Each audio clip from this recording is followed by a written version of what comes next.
Hello class, I wanted to do one more video here, a very simple video on simple regression. So in this case, I have number of sneezes versus minutes in an apartment. Okay, now for this example, we could say that we're in an apartment that has cats, okay, and we're allergic to cats.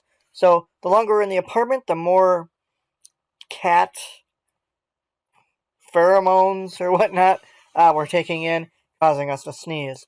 So we've got one sneeze the moment we arrive, up to 6 sneezes after being there for 30 minutes. So we're going to do a quick, simple regression here. Again, I like to insert a brand new chart. Okay, we're going to go off to the right just a little bit, blank screen there, and then we're going to select our data.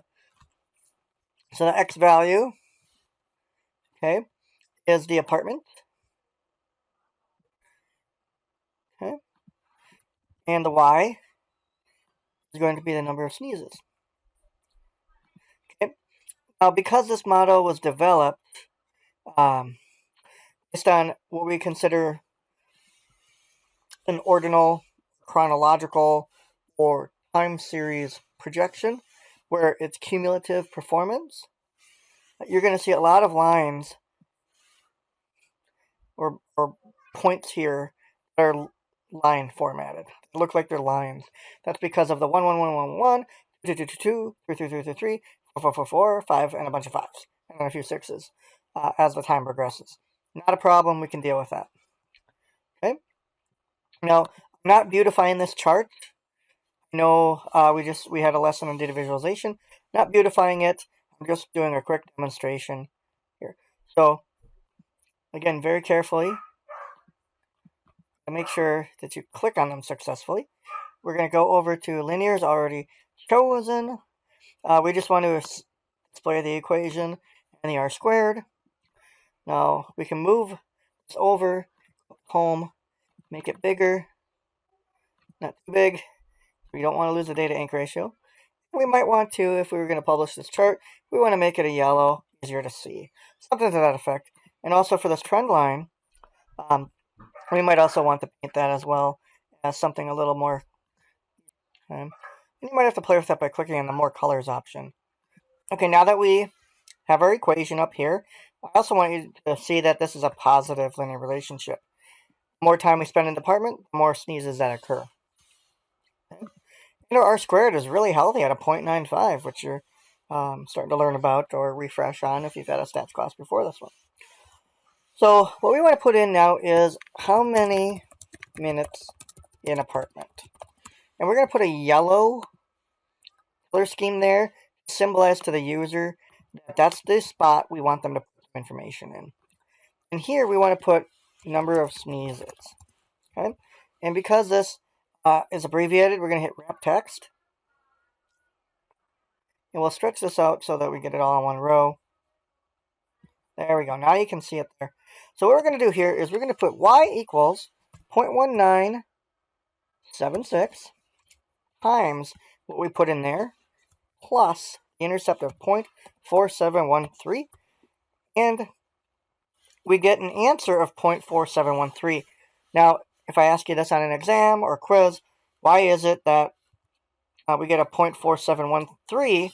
It's because we didn't put anything in here. So if you look back at the formula, this is 0, right? 0.1976 times 0 equals 0, plus the 4713. So the moment I put in a 1, my number changes. I have a 66% chance, or in this case, 1 sneeze, because the number is going to get bigger. So we might want to revert that back to a decimal, because what's happening here, in 5, we're going to sneeze 1.45 times. Okay? If I were to put that in as a percentage at this point, it would say we have a 146% chance of sneezing, which does not make much sense because you either have a 0% or a 1%, 100% chance. So that's what I was saying before, why because we have multiple same level in order, you're going to get something like that. So I do suggest you don't look at this as percentage. Okay, so I'm in the apartment 5 minutes.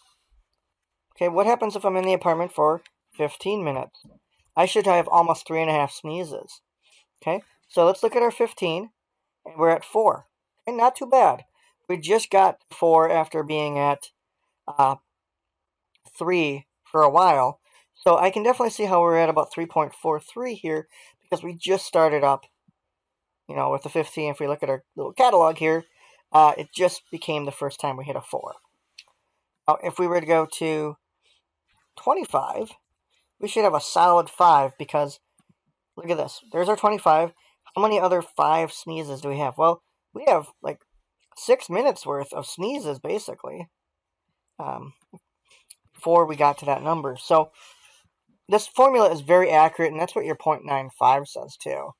So let's say that we're in there for 3 hours. How many times do we expect to sneeze? So 3 hours. So we basically take 6 times 3 is 180 because our formula is in minutes. And we're going to sneeze 36 times. 36 times. We don't have any situation where we've been in the apartment more than 30 minutes. So while this formula has a very high R squared, we do want to consider at this point that we only have 30 observations in our model. None of them are nearly as close as the 180 minutes. So while on one hand, the model is statistically sound regarding the R squared, I would not trust these numbers, okay? Because there are other factors at play. For example, how many cats are in the apartment? Just one? If I'm in the apartment for more than 2 hours and I'm already sneezing, let's say I'm in the apartment for 60 minutes and I'm sneezing 12 times, maybe I'm whipping out my allergy medicine at this point. And so in the next hour or two, it's starting to take effect. So I might not find that I'm sneezing 36 times. So my point with this is, A, how do you set this up and use it? B, you got to take it with a grain of salt. Because we do have instances that only go down to 30, but we're asking the model to perform 6 times that number. Because 30 times 6 is 180. So we want to be careful when we look at our models like this. And if this was a serious situation, we would want to run more tests. We would want to go to our boss and say, hey, we need more data. We need more data. Okay? So that's just another quick rundown of how this all works. And as we work with multilinear regression later on, we might put into our model number of cats. Okay, number of cats. Allergy medicine used, So we might say 0, 0, 0, 0, 0, 0, and start doing ones for binary. 1 means yes. So linear regression would, maybe it's 1, 1, 1, 1, 1. Maybe it's 1 all the way down, but then, maybe it's 2. Later on, the second cat comes into the room, or maybe that second cat was outside, and now it's coming in. Maybe a cat leaves. This is where it would get really crazy, is maybe one of those cats leaves. Or what about this? What if that one cat leaves? Now we have 0 cats in the apartment. That's where linear regression, multiple linear regression, starts to take hold and consider more variables. Okay?